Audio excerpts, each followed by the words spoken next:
बोलिए प्रेम से श्री सद्गुरु महाराज की। बोलिए प्रेम से श्री सद्गुरु महाराज की।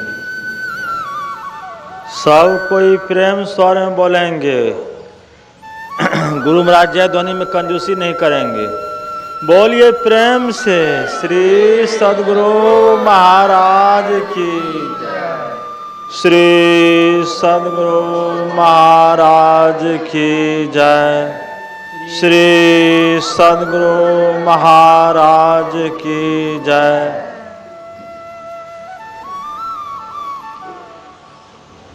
मंगल मूर्ति सतगुरु मिलाव सर्वाधार। मंगलमय मंगल करन वीणावा बारंबार। धन्य धन्य सद्गुरु सुखदा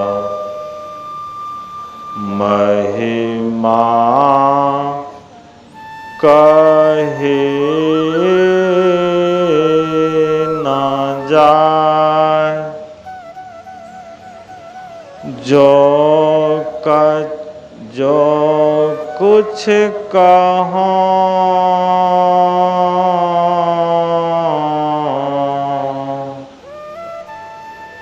तुम्हारी कृपा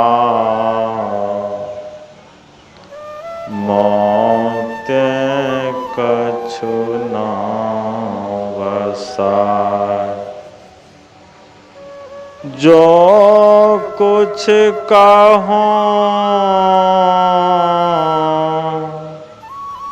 तुम्हारी कृपा मोते कछु न वसाय। बोलिए प्रेम से श्री सद्गुरु महाराज की। श्री सद्गुरु महाराज की। श्री सद्गुरु महाराज की। लग रहा है इस इलाके में लोगों की कमी है। इतने ही लोग इस इलाके में हैं, इससे ज्यादा है।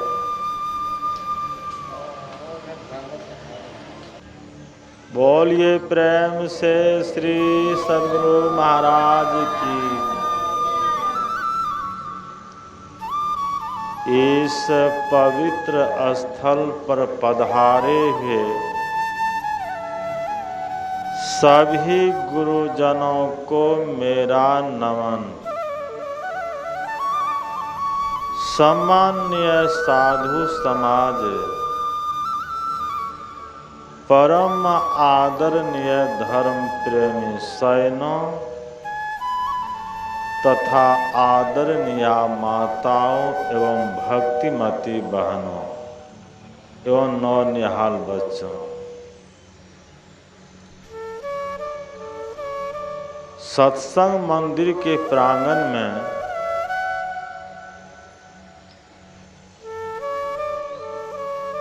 आठ दिन से सत्संग चल रहा है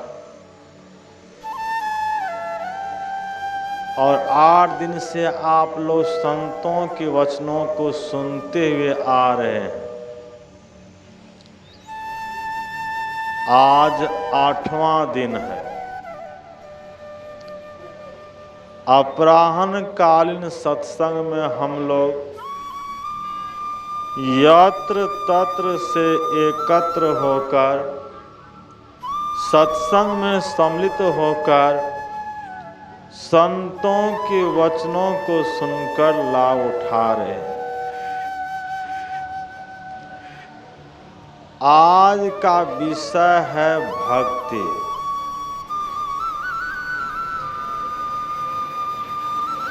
भक्ति हम लोग क्यों करें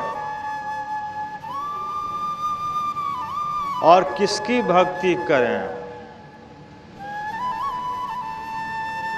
अब भक्ति करने से लाभ क्या मिलता है?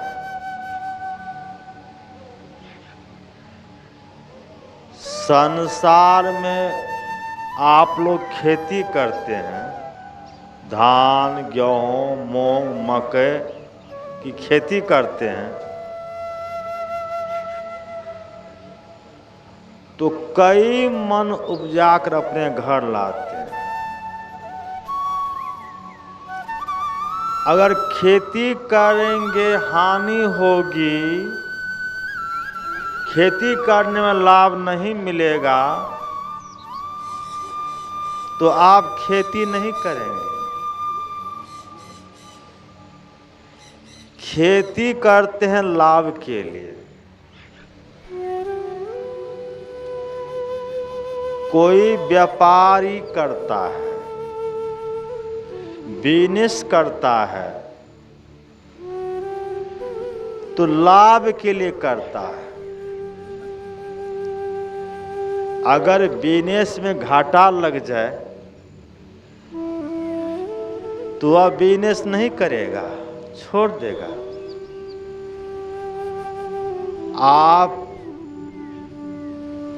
किसी तरह की दुकानदारी करते हैं, यदि आपको घाटा लग जाए तो आप छोड़ देंगे, नहीं करेंगे। संसारी कोई भी काम करते हैं लाभ के लिए।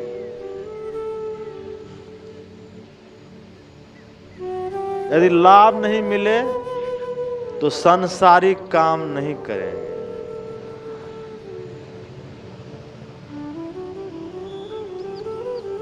तो लाभ के लिए करते हैं। आप ईश्वर की भक्ति करते हैं लाभ के लिए, हानि के लिए नहीं।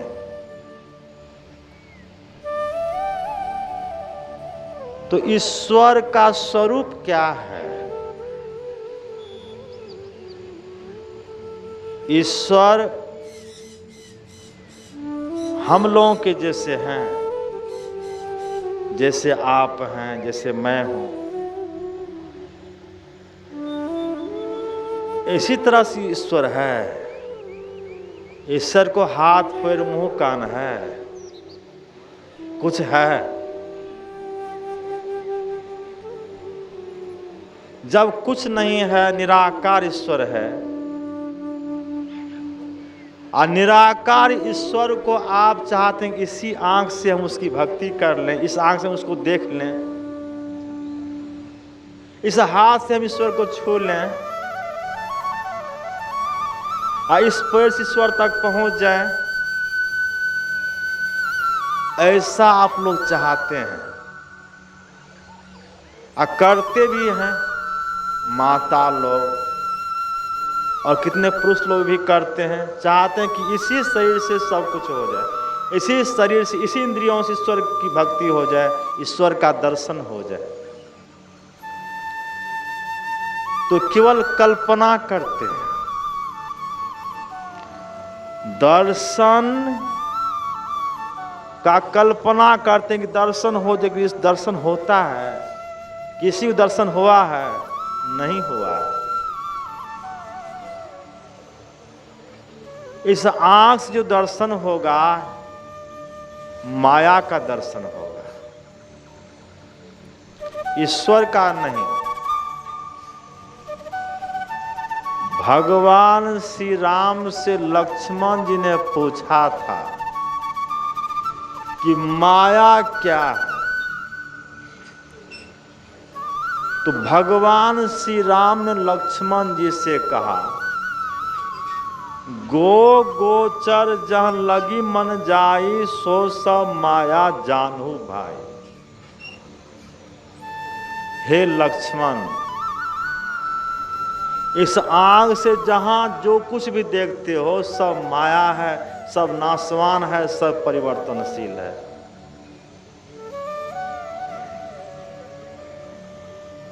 राम का रूप, कृष्ण का रूप, शिव का रूप, हनुमान का रूप, दुर्गा का रूप, काली का रूप, सब माया रूप। तो माया रूप का दर्शन इस आंख से होगा और असली रूप का दर्शन इस आंख से नहीं होगा। असली रूप का दर्शन जीवात्मा के द्वारा होगा, आत्मदृष्टि से होगा। 5 तरह की दृष्टियां हैं। जागृत की दृष्टि, मानस दृष्टि, स्वप्न दृष्टि, दिव्य दृष्टि, आत्मदृष्टि। जागृत की दृष्टि से हम लोग इस संसार को देखते हैं, संसार का ज्ञान हो रहा है। अभी जगे हुए हैं, संसार की वस्तुओं को देख रहे हैं। दूसरी दृष्टि है स्वप्न की दृष्टि। हम लोग स्वप्नावस्था में जाते हैं, सपना आते हैं और अनेक तरह के दृश्य को देखते हैं और सब कुछ सत्य मालूम पड़ता है। घर द्वार, बेटा बेटी, शादी विवाह, सब कुछ स्वप्न में हो जाता है और कुछ ही क्षण में सब कुछ हो जाता है। अगर नींद टूट जाती है तो कहते हैं स्वप्न देख रहे थे। आज जिस समय स्वप्नावस्था में रहते हैं उस समय तो सत्य मालूम पड़ता है, बिल्कुल सत्य है, जो है सत्य। और जब नींद खुल जाती है तो कहते हैं स्वप्न देख रहे थे, बहुत सुहावना, बहुत अच्छा स्वप्न था और बहुत आनंद मिल रहा था। तो जिस दृष्टि से स्वप्न संसार का ज्ञान होता है उसे कहते हैं स्वप्न की दृष्टि। हम लोग पटना चले गए, अररिया चले गए, पूर्णिया चले गए, वहां से आ गए, अभी भी वहां के दृश्य को मानव दृष्टि से देख रहे हैं। पटना का दृश्य कैसा है यहां से देख लेते हैं। तो तीसरी दृष्टि है मानस दृष्टि। और चौथी दृष्टि है दिव्य दृष्टि। दोनों आंखों में 2 किरण है, दोनों किरणों को मिलाइए 1 कीजिए। दोनों किरण जब मिल जाएगी तो दिव्य दृष्टि खुल जाएगी, दिव्य लोक का ज्ञान हो जाएगा। दिव्य दृष्टि खुलती है तो जितने देवी देवता हैं सबका दर्शन हो जाता है, सबका दर्शन होता है और 360 तीर्थ का दर्शन होता है। स्वर्ग का दर्शन करेंगे, स्वर्ग का आनंद लेंगे।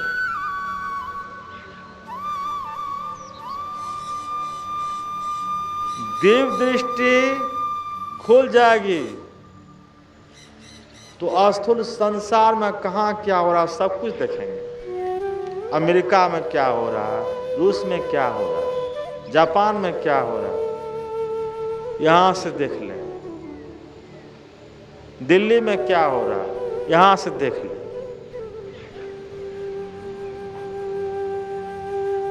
दिव्य दृष्टि खुलने पर आत्मज्ञान नहीं होगा, आत्मा की पहचान नहीं होगी, परमात्मा की पहचान नहीं होगी।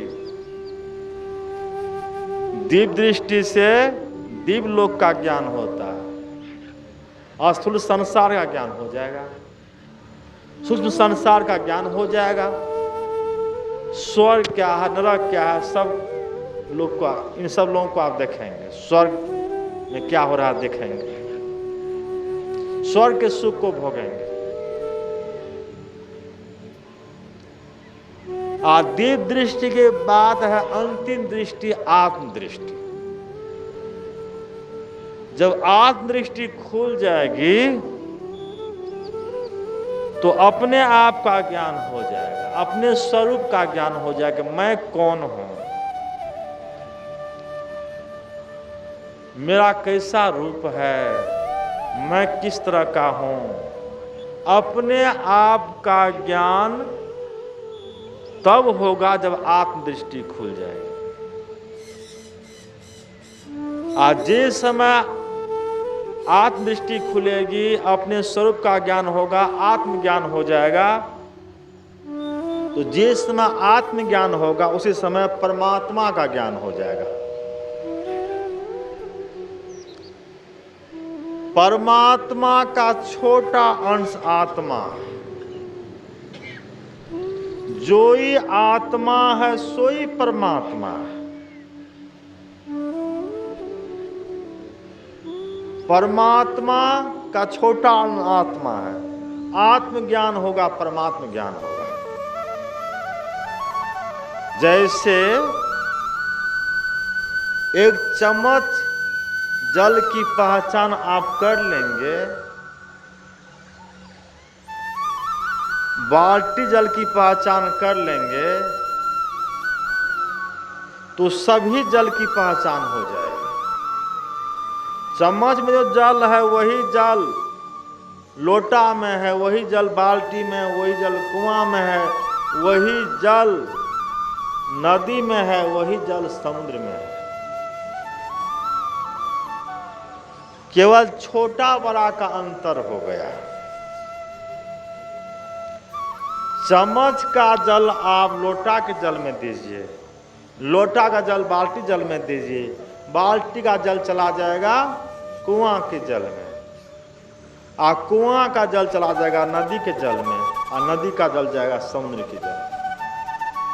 सब पानी एक जैसा है, सब पानी एक है, केवल छोटा बड़ा का अंतर है,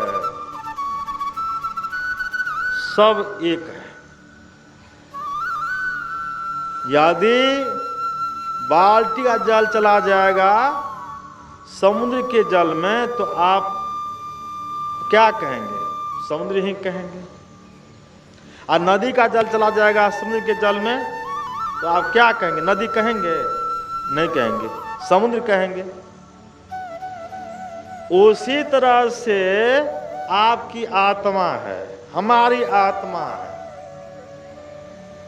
आप अपनी आत्मा को परमात्मा से मिला देंगे तो आप क्या हो जाएंगे? स्वयं परमात्मा हो जाएंगे। जानत तुमई होई जाई, परमात्मा जानकर आप परमात्मा हो जाएंगे। हमारे गुरु महाराज परमात्मा हो गए। हमारे गुरु महाराज की पूजा विश्व में हो रही है। हमारे गुरु महाराज विश्व में व्यापक हैं। जहां परमात्मा है वहां हमारे गुरु महाराज हैं। कण कण में परमात्मा व्यापक है, कण कण में गुरु महाराज व्यापक है। एक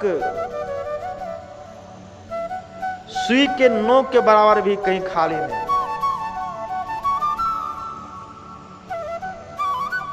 यह जो आप देख रहे हैं आकाश, आकाश में हवा है, हवा व्यापक है। उस हवा में कीटाणु है। जिस कीटाणु को आप इस आंख से नहीं देखते हैं, उस कीटाणु में भी यही आत्मा है। जो आत्मा आपके अंदर में है वही आत्मा उस कीटाणु में भी है। उसको आप इस आंख से नहीं देखते। तो उसमें यही आत्मा है जो आत्मा आपके अंदर है। तो आत्मा जब परमात्मा मिल जाती है तो परमात्मा की संज्ञा हो जाती है। परमात्मा स्वरूप से अनंत है, उसका कोई अंत नहीं है। वह असीम है, अजन्मा है, अगोचर है, उसका कभी जन्म नहीं हुआ।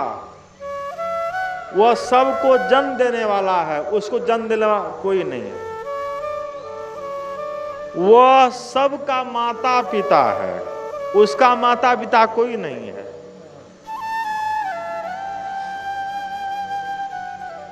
जब कुछ नहीं था तब वह था, जब कुछ नहीं रहेगा तब वह परमात्मा रहेगा। महाप्रलय में सबका नाश हो जाएगा, परमात्मा का नाश नहीं होगा।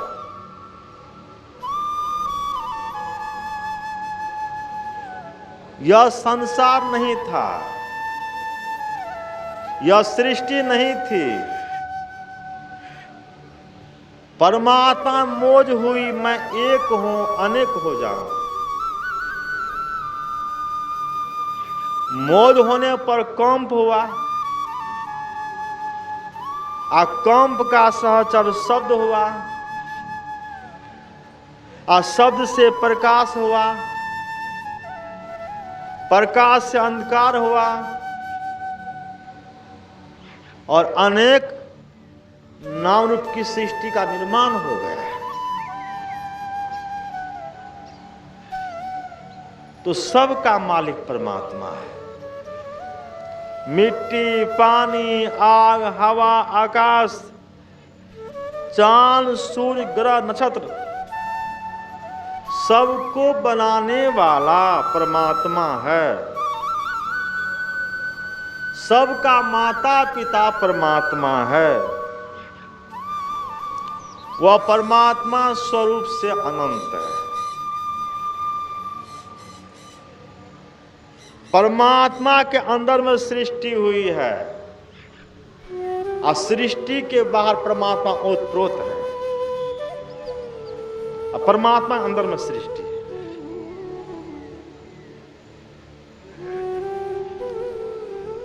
तो ऐसा जो परमात्मा है, उस परमात्मा की पूजा कैसे करेंगे, इसको हम लोग जाने और गुरु से जाने। मन में जैसा आया वैसा करने लग गए, यह भक्ति नहीं है।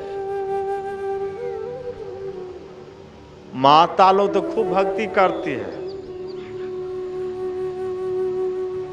लेकिन भर्म नहीं टलता है। भक्ति सब कोई करे, भर्म ना टरे। भर्म नहीं टल रहा। कभी केला गाछ की पूजा करती है, कभी बर गाछ की पूजा करती है, कभी अमला गाछ की पूजा करती है, कभी तुलसी गाछ की पूजा करती है, कभी पीपल गाछ की पूजा करती है, कभी भूत पिशाच की पूजा करती है, कभी पत्थर की पूजा करती है। अनेक तरह की भक्ति में लगी रहती है। मन में भ्रम लगा हुआ, किसको पूजे, किसको नहीं पूजे, किसको पूजने से कल्याण होगा, किसको नहीं पूजने से कल्याण होगा। मन में भ्रम लगा हुआ, और पंडित जो बतला देते हैं वही करते हैं। संत की बात नहीं मानते हैं, गुरु की बात नहीं मानते हैं। जो बावन बतला दिया, पंडित बतला दिया, वही करने लग गए। पंडित तो अपने जानते नहीं, दूसरे को क्या बतलाएं। ये तो भटकाने वाले हैं, उसको अपने ज्ञान नहीं है, अब दूसरे को क्या बतलाएंगे। यदि उद्धार चाहते हैं, कल्याण चाहते हैं, तो संत के पास जाइए, सद्गुरु का ज्ञान प्राप्त कीजिए। सद्गुरु जो बतावे, सद्गुरु की युक्ति को धारण कीजिए, उस पर चलिए, कल्याण होगा। और पंडित के फेरे मत पड़िए, पुरोहित के फेरे मत पड़िए, वो आपको भटका देगा। कहेगा यह व्रत कीजिए, वह व्रत कीजिए, इससे कुछ होने वाला नहीं है। माता लोग एकादशी व्रत करती है, पहले जान लीजिए एकादशी क्या है। एकादशी एक मन बस कैसहू करी जाए, आ सो व्रत फल पावई आवागमन न सर। 5 ज्ञानेंद्रिया हैं, 5 कर्मेंद्रिया हैं, आँख, कान, नाक, जीव, त्वचा। कर्मेंद्रिया हाथ, पैर, मुंह, पैखाना और पेशाब करने का रास्ता, 5 5 10, एक मन 11। यही है एकादशी। अब सुनिए, आंख है ज्ञान इंद्री, आंख का दोस्त कर्म इंद्री कौन है? कर्म इंद्री और ज्ञान इंद्री में मेल है, दोस्ती है। तो आंख का दोस्त कौन है? आंख का दोस्त है पैर। आप पैर से बाजार जाते हैं, रास्ते होकर जा रहे हैं, कहीं पर कांटा रहता है, आंख से आप देख लेते हैं, बगल हो जाए। बाजार पहुंचते हैं,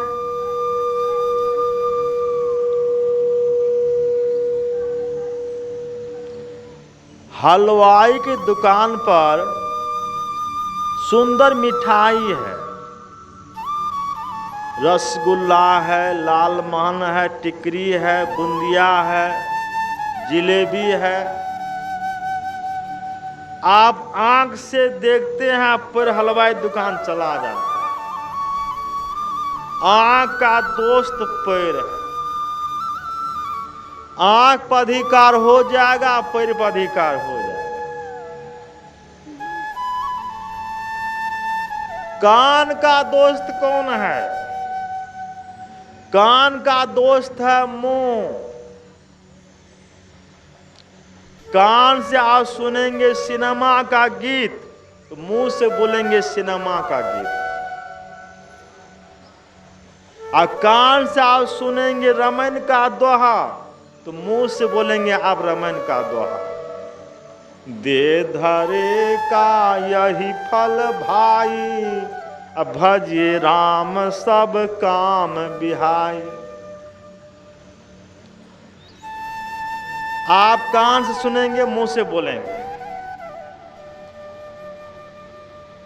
बहुत दिन पहले की बात है, मैं मुरलीगंज गया था सत्संग करने के लिए। सुबह का समय था। अब 5 वर्ष का बच्चा दौड़ते दौड़ते जा रहा था फूल तोड़ने के लिए, और गा रहा था, सर कैले खटिया जारा लगे, सर कैले खटिया जारा लगे। देखिए, 5 वर्ष का बच्चा था और वह सिनेमा का गीत गा रहा था, सर कैले खटिया जारा लगे। क्यों गा रहा था? कान से सुना था सिनेमा का गीत, इसलिए मुंह से सिनेमा का गीत गा रहा था। वही बच्चा यदि कान से सुनता, बिनु सत्संग विवेक न होई, राम कृपा बिनु सुलभ न सोई। यदि रामायण का दोहा सुनता तो रामायण का दोहा गाता। सुना था सिनेमा गीत, इसलिए सिनेमा गीत बोल रहा था, गा रहा था। तो कान पर अधिकार हो जाएगा तो मुंह पर अधिकार हो जाएगा, कान पर अधिकार नहीं होगा तो मुंह पर अधिकार नहीं होगा। कान का दोस्त मुंह है, और नाक का दोस्त कौन है? नाक है ज्ञान इंद्रिय, और नाक का दोस्त कर्म इंद्रिय है मल द्वार। रास्ते अगर आप कहीं जाते हैं, कहीं पर बिष्ठा देखते हैं, नाक बंद कर ले। नाक का दोस्त है मल द्वार, और जीव है ज्ञान इंद्रिय, जीव का दोस्त है जन इंद्रिय। जीविया इंद्रिय एक के नाल, आ जो रोके सो बाचे काल।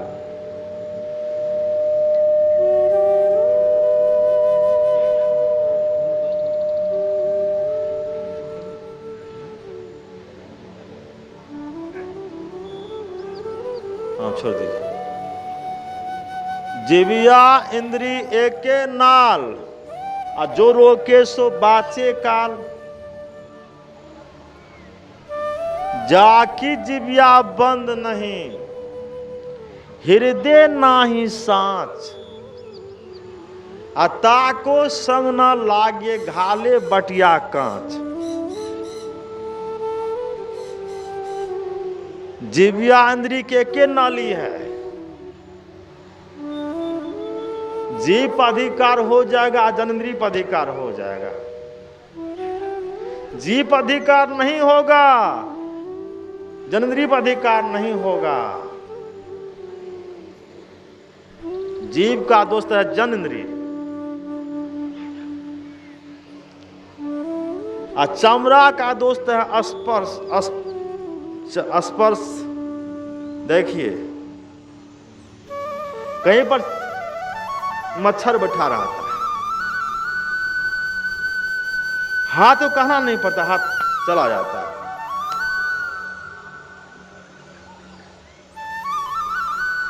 तो 5 ज्ञानेंद्रिया हैं, 5 कर्मेंद्रिया हैं, 5 5 10, 1 मन 11।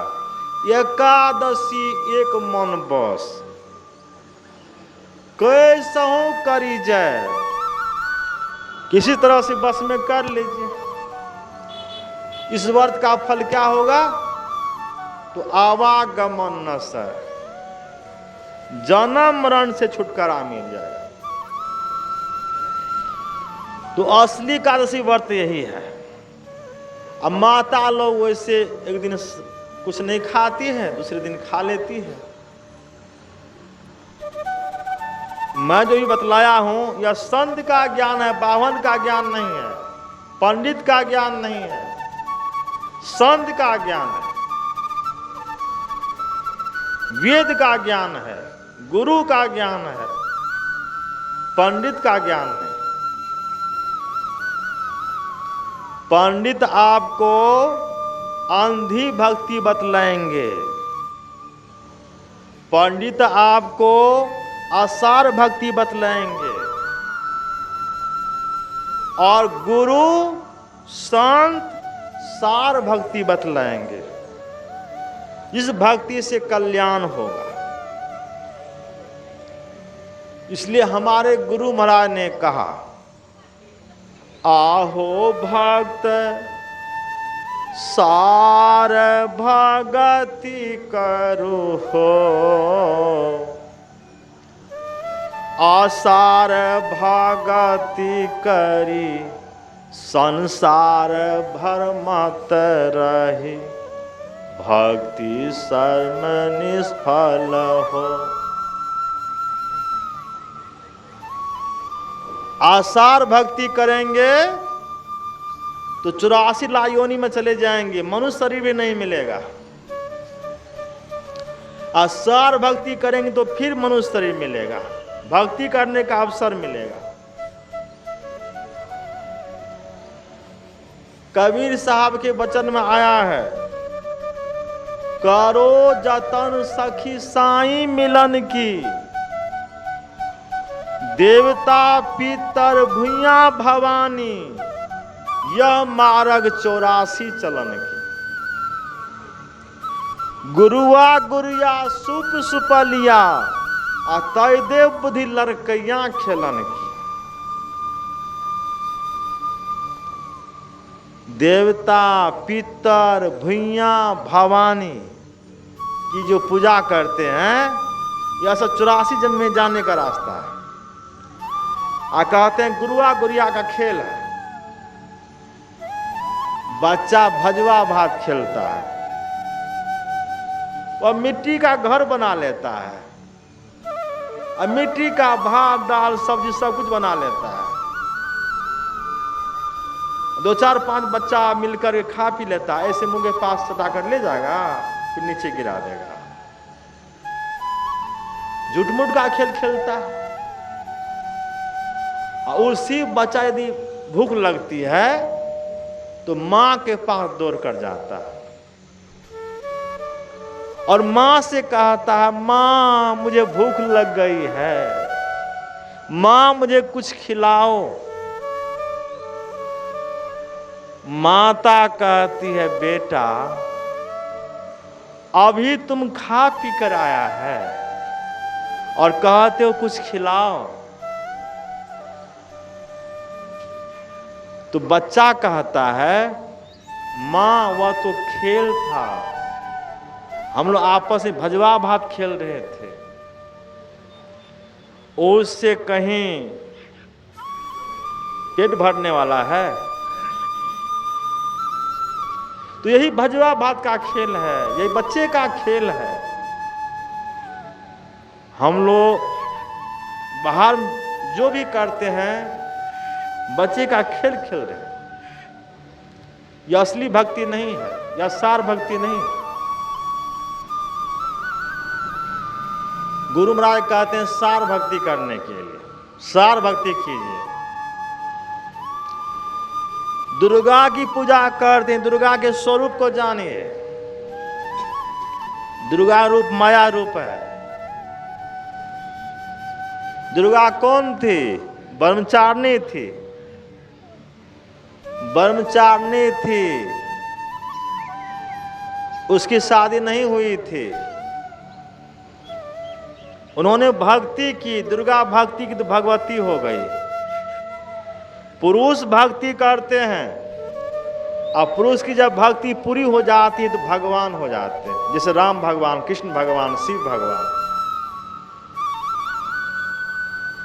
आज स्त्री भक्ति करती है, नारी भक्ति करती है, और नारी की जब भक्ति पूरी हो जाती है तो भगवती हो जाती है, देवियां हो जाती है।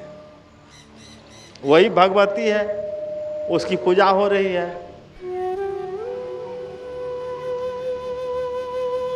भगवान श्री राम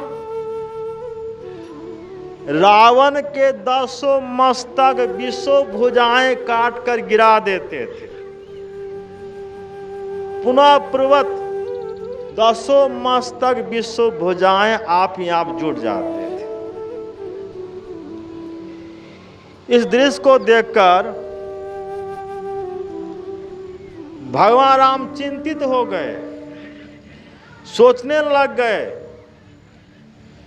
कि जिसके 10 मस्तक 20 भुजाएं कटकर जुट जाए वह तो अमर है, उसको कोई नहीं मार सकता। अब सीता का उद्धार नहीं होगा। निकट में विभीषण जी थे। विभीषण कहते हैं भगवान राम से, आप चिंतित क्यों होते हैं? आप मेरी बात सुनिए। भगवती रावण को अपनी गोद में बिठा कर रखी हुई है। इसलिए रावण वध नहीं हो रहा। आप भगवती की पूजा करेंगे, अब भगवती खुश होकर रावण को गोद से उतार देगी तो रावण वध हो जाएगा। तो भगवान श्री राम ने पूछा विभीषण से कि भगवती की पूजा कैसे करेंगे?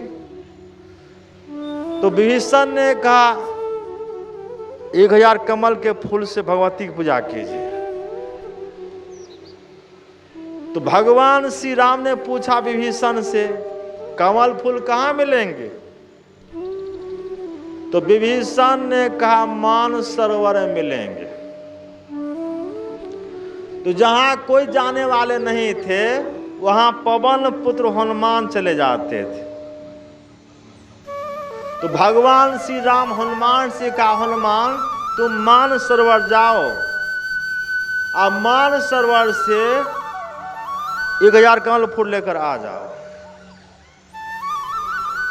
हनुमान जी मानसरोवर गए, वहां से फूल लेकर आ गए, पूजा की गई, भगवती प्रकट नहीं हुई, खुश नहीं हुई, फूलों की गिनती की गई, 999 फूल पाए गए, एक फूल कम था, एक फूल को भगवती छिपा कर रख ली थी। भगवान श्री राम ने हनुमान जी से कहा एक फूल कम है, एक फूल और ले आओ। हनुमान जी ने कहा वहां तो एक भी फूल नहीं है, मैं सब फूल लेकर आ गया। तो कुछ समय सोचकर भगवान राम कहते हैं कि लोग मुझे कमल नयन कहते हैं, तो कमल फूल के स्थान पर मैं अपनी आंख निकालकर भगवती को चढ़ा देता हूं।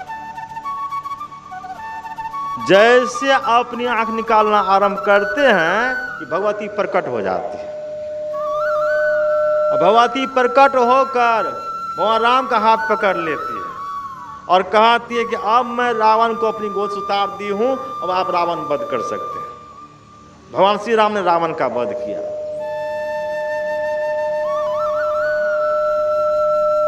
तो भगवती ब्रह्मचारिणी थी।